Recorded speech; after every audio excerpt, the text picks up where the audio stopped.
Hey everyone! Welcome to this week's Stonehearth Desktop Tuesday.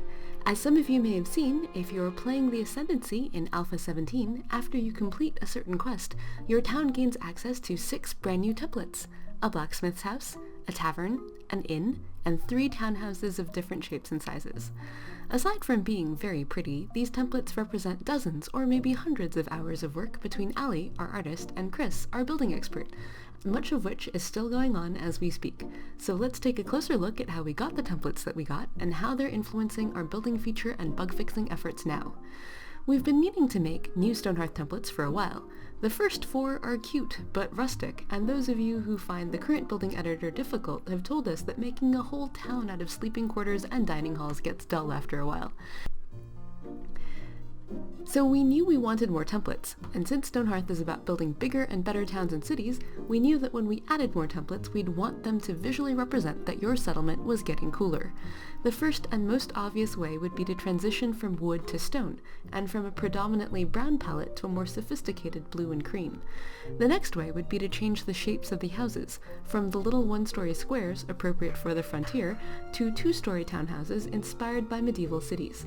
We looked at modern cities with medieval histories like Regensburg or Nuremberg or Amsterdam for inspiration. We also looked at your stuff on Discourse because we are constantly blown away by your sense of aesthetics. We saw many things that we liked: Mindeman, Spiro, Sashil MF, Helldiver, Aghork, and all of you who contributed problematic templates to the Buildings My Hearthlings Will Not Build thread back in A15 inspired us to pursue the ever so slightly Elizabethan overhang aesthetic. Alpha 15's building improvements got us the first 3 townhouses, but when Ali got on the project in Alpha 17, she dreamed much bigger than our original rectangular houses. She wanted gingerbread trimmings and visual appeal and rooms that told stories. She wanted breezeways and sunken floors and interior walls. I don't think it would be an exaggeration to say that Chris and I looked at the original versions of each of her templates, and we were filled with sensations of both despair and longing. As mostly unoriginal builders, after Chris's great successes getting your Alpha 15 templates to build, it was easy for us to convince ourselves that building was in pretty good shape.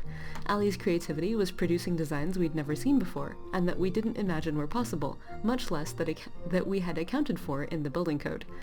Chris and Ali set to work, passing templates back and forth. At first it went one way. Ali would build a template, her Hearthlings would get halfway through and stop, and then she'd send the template to Chris for diagnosis. But then, while looking around debug tools, Ali had the same realization that we've heard from many of you, that her Hearthlings weren't just not building scaffolding because they were lazy. According to the AI editor, in fact, they were trying very hard to build her structures. The problem was that they didn't know how to reach every part of the building by themselves, or how to build the scaffolding that they needed to get an out-of-reach section. Many of you fixed this by adding ladders to everything, but Ali realized that she could build the templates to optimize for Hearthling reachability, leaving them space in the design to get in their scaffolding so that they can more easily finish the buildings. And so you see, to get the inn, tavern, and blacksmith house, Ali actually made over 10 versions of each of them, evolving her original design piece by piece, and testing it with the Hearthlings, and recording what went wrong with each version, so that Chris could zero in and fix whatever bug was blocking that part of construction.